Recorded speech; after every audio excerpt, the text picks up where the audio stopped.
verrouilleuse. Le voilà. Donc ça, c'est la version de démo qu'on va mettre en page.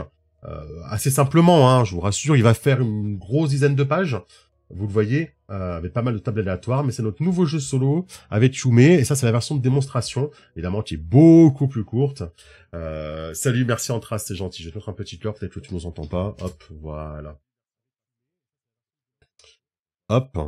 Mais si je dois retoucher Chidal, c'est niveau maquette, hein. Niveau règle, pour moi, il va très bien. C'est niveau maquette, parce que c'est vrai qu'elle est pas ouf, la maquette.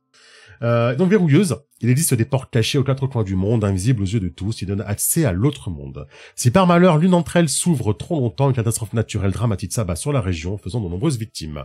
S'assurer que ces portes restent fermées, c'est la lourde responsabilité de la verrouilleuse, la personne chargée de voyager aux quatre coins du pays pour prévenir ces catastrophes. Ce devoir ancestral est transmis de génération en génération au sein d'une famille, dont les traditions et les secrets sont gardés précieusement.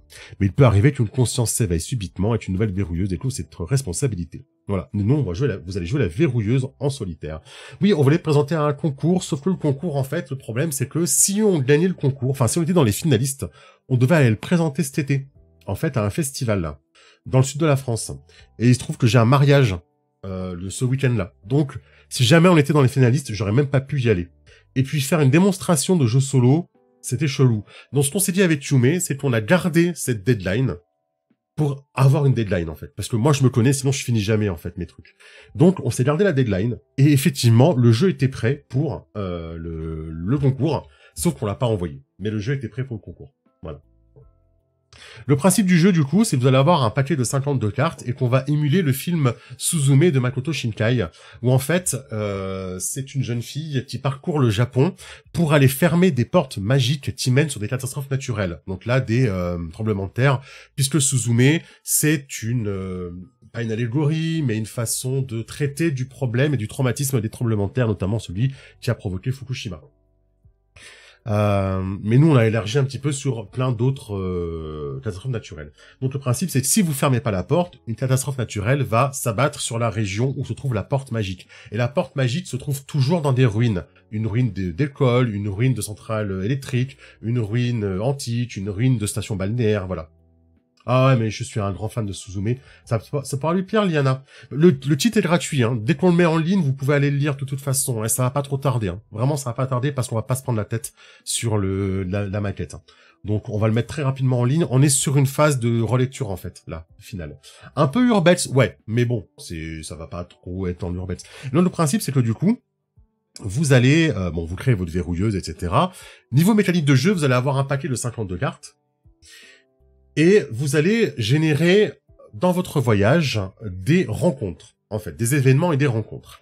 Et ce sont ces événements et ces rencontres qui vont vous permettre de fermer les portes. Comment ça marche? Il va me falloir un paquet de cartes pour vous montrer ça, ce sera plus ça. Est-ce que j'ai un paquet de cartes ici? Comment ça, un joueur solo qui n'a pas de paquet de cartes? Comment c'est possible? Ah bah tiens. Hop, j'ai paquet de colossal, très bien. Hop. Je prends mon paquet de cartes.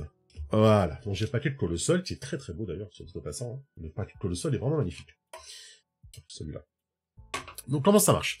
Dans le titre, on vous a fait des portes déjà prédéfinies. Ok? On vous a fait un petit contest Japon, et on vous a fait des portes prédéfinies. Ok? Avec des villes du Japon, etc.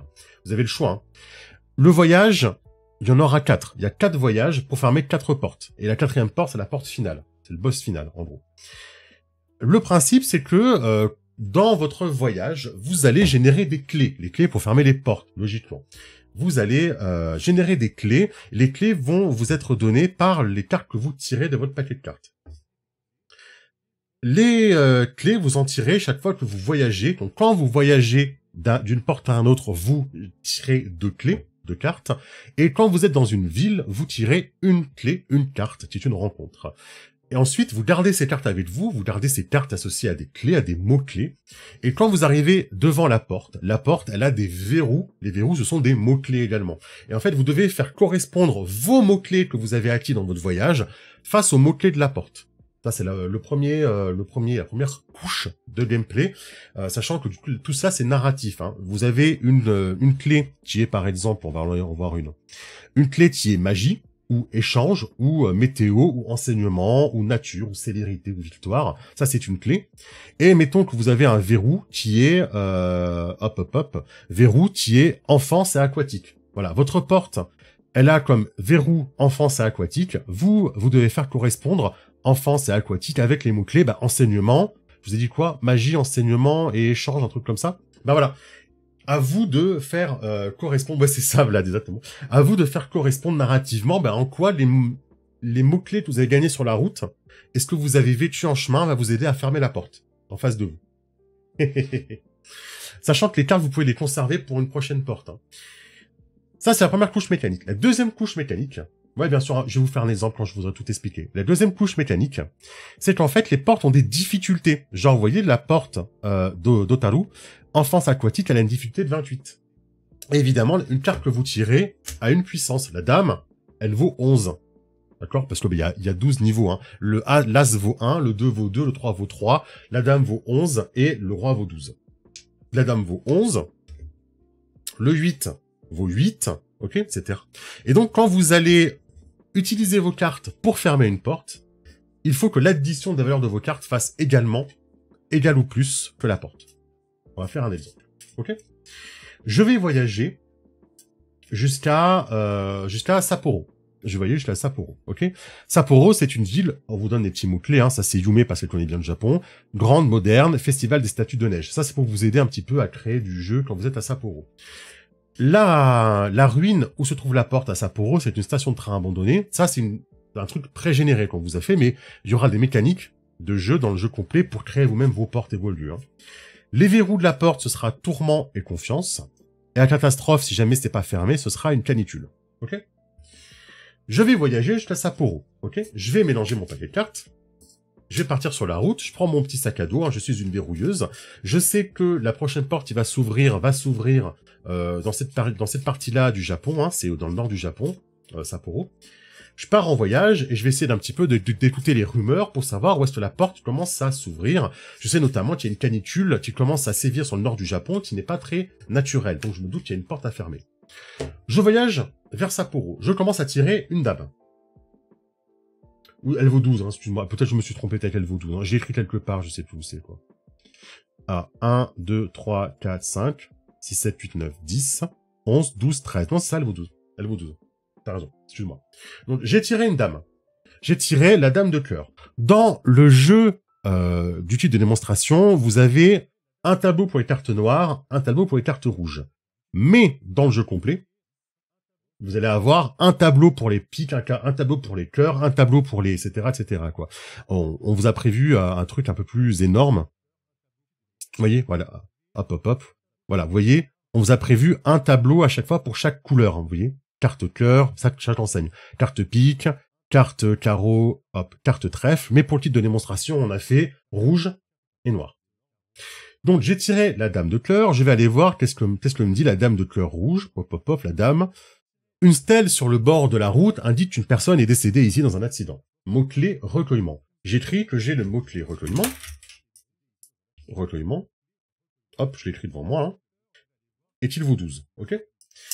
Cette carte, je la garde. Je vais maintenant décrire rapidement comment se passe mon voyage et comment je tombe sur cette stèle. Comment est morte la personne, qu'est-ce qui s'est passé. Un accident de train. Ouais, ça peut être un accident de train. Très bonne idée. Je suis dans le train et à la gare, avant Sapporo, je vois cette stèle sur le bord de la route qui indique que voilà, il y a un accident de train ici, qu'une personne est morte. Et il y a des personnes qui descendent du train à ce moment-là pour apporter des fleurs parce que ça fait 1 an depuis la catastrophe ferroviaire de Sapporo. Voilà. Et vous voyez, je commence déjà à brider dessus, quoi. Vous racontez ce qui se passe, comment votre verrouilleuse, elle tombe sur ça, qu'est-ce qui se passe autour d'elle, qu'est-ce que ça lui évoque comme souvenir, etc. Ok? Un technicien s'est fait renverser, c'est une très bonne idée. Vous voyez, déjà, vous êtes à fond. Tu vois, Toon, t'es pas attiré, mais t'es très bon pour ça. Ok? Donc, je passe vite parce que c'est pas le but de vous faire une démo. Là, je vous ferai une démo quand on sortira de jeu. À la limite, si vous voulez, on fera un stream démo, on fera une partie ensemble. Mais voilà, cette carte, je la garde. Hop. Elle vaut 12, c'est la carte recueillement. Je reprends mon voyage. Je prends une deuxième carte voyage. Ok? Deuxième carte voyage, je prends au hasard, hop, je tombe sur un 8.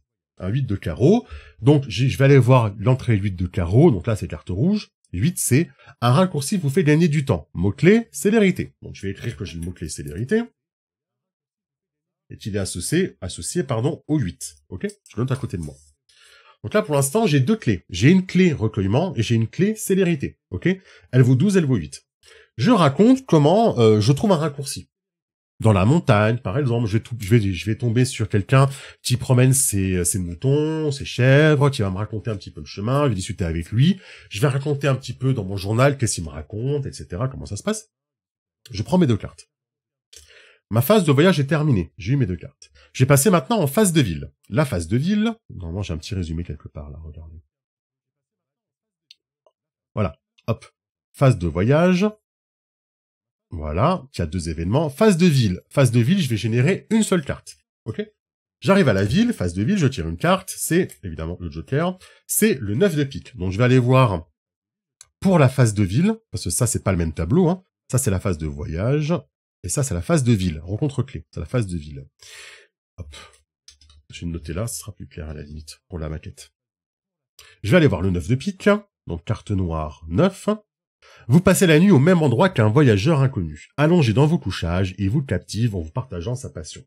Il est passionné par une légende japonaise qui est le temple de la lune qui bouge, qui serait un temple perdu dans les montagnes où les adeptes seraient tous des personnes qui ont des yeux de serpent.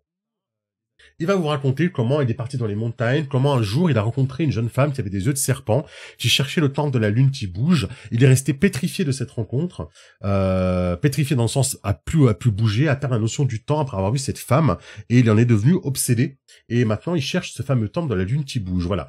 Hop, je vous raconte un truc au pif. Vous racontez ça dans votre journal, hein, vous vous enregistrez, vous écrivez, faites ce que vous voulez. Ça, c'est votre rencontre clé. Et la rencontre clé, elle vous donne le mot-clé passion. Ok? J'écris que j'ai le mot-clé passion, et qui vaut 9. Alors, je vais pas vous mentir, j'ai eu un super tirage. Donc là, actuellement, j'ai 3 clés, j'ai recueillement, 12, célérité, qui vaut 8, et j'ai passion, qui vaut 9. Et là, pendant la nuit, il va se passer un truc, c'est que le sol va se mettre à trembler, la porte va se mettre à briller, la verrouilleuse, notre verrouilleuse va trouver la porte. Ok? Cette porte à Sapporo, je vous le rappelle, elle est là, la porte de Sapporo. Voilà, elle est dans une station de train abandonnée. Tiens, ça tombe bien, là, le fameux train. Donc, elle va entendre les rumeurs, là, elle va être attirée par la porte, et notre verrouilleuse, on va vous raconter comment elle trouve la porte, est-ce que la station de train, elle est abandonnée, est-ce que le sol est en train de trembler, est-ce que du coup, elle doit escalader des trains, etc. Vous raconter un petit peu tout ce qui se passe. Et en arrivant à la porte, pour fermer cette porte, il faut que j'associe pour 17 points de carte. Ok? Pour fermer cette porte. Et en fermant cette porte avec 17 points de carte, il faut que j'associe les mots-clés que j'utilise au verrou, tourment et confiance. Ok? Sinon, qu'est-ce qui se passe? La canicule s'abat sur la ville. Donc, je vais raconter qu'il commence à faire très chaud, je commence à transpirer à grosses gouttes, je vais me raconter que on va entendre les bruits des trains en fer qui sont totalement mangés par la rouille, qui commencent à se plier sous la chaleur, choses comme ça, quoi. Je vais atteindre la porte. Je dois faire 17 avec mes cartes pour la fermer. Bah, ça tombe bien, j'ai un 9 et un 8. Ça fait 17. Ok. Donc, je vais prendre mon 9 et mon 8, ce sont mes clés, et je vais garder ma dame pour plus tard. J'en ai pas besoin, je la garde pour plus tard. Hein. Du coup, je la garderai pour une prochaine porte, qui pourrait être plus difficile. J'économise un petit peu mes clés. Maintenant que j'ai utilisé ces deux-là, célérité et passion, je vais expliquer comment, avec célérité et passion, je vais fermer cette porte qui a tourment et confiance. Ok? Tout simplement. Est-ce que la passion de cette personne, c'est parce qu'en fait, ça va me rappeler je vais l'associer au tourment. Pourquoi? Parce que cette personne qui a la passion du temple de la lune qui bouge, en réalité, il est encore perturbé par la rencontre qu'il a fait de cette femme, il est tourmenté par la rencontre qu'il a fait avec cette femme. Donc je vais associer le tourment à la passion. Donc j'ai utilisé mon 9. Maintenant, je vais essayer d'associer célérité à la confiance. Est-ce que je vais raconter que cette confiance que je ressens, c'est parce que j'ai osé traverser une rivière lorsque j'ai utilisé ce mot-clé célérité. J'ai traversé une rivière avec ce berger, alors que j'ai peur de l'eau. Donc, grâce à ce raccourci que j'ai gagné avec célérité, j'ai gagné en confiance en moi. Donc, j'associe célérité à confiance, et j'ai fermé la porte. Voilà comment ça marche. Alors évidemment, vous allez me dire, il y a des mots-clés qui marchent moins bien ensemble, c'est pas grave, parce que comme vous avez 3 cartes par voyage, il y a toujours moyen de louvoyer. Et après, il vous reste une carte, donc peut-être que la prochaine porte, qui va être la porte d'Otaru, enfance à aquatique, bah peut-être que je vais associer recueillement à enfance. Ok? Parce que je vais avoir d'autres cartes. Voilà, il y a une question d'économie de cartes aussi, hein, parce que bah, des fois, le mot-clé, il marchera mieux, donc ce sera plus facile pour vous d'expliquer, mais si vous cramez genre la carte de la dame, qui vaut 12 points, bah du coup, c'est dommage de craquer 12 points et de trop dépasser, etc. Voilà, la difficulté. Voilà comment ça marche. Ouais, non, mais ça... Voilà. Alors après, c'est pas extra difficile, bien sûr. Si vous commencez à taper des portes à 28, forcément, le jeu devient plus difficile. C'est le but. C'est à vous de doser vos difficultés. Je pense que soit en début de partie, vous choisissez... ouais. Soit en début de partie, vous choisissez les portes que vous voulez voir, soit vous vous adaptez par rapport à la difficulté. Mais voilà, il y a des portes qui valent 16, 17, 18, 20, 28, 22, voilà. Et puis, sinon, vous créez vos propres cartes parce qu'il y aura... propres portes, pardon, parce que vous aurez, dans les règles complètes, un mécanisme, vous voyez, pour créer vos portes. Voilà. Par exemple, je vais tirer au pif, ma porte, ça va être un zoo, elle est dans un zoo abandonné. L'accessibilité, il faut être en moto pour y aller, et le terrain, c'est un marais. Je dis des conneries, mais vous voyez, hop, vous pouvez créer votre carte vous-même avec votre porte vous-même avec les cartes, quoi. Là, on a fait des pré-tirés, mais après, on aura toutes les mécaniques pour le faire, quoi. Ouais, c'est cool, merci Sandrone, ça me touche beaucoup, venant de toi. Qui est un peu un modèle pour moi, quoi. Donc, c'est cool, merci.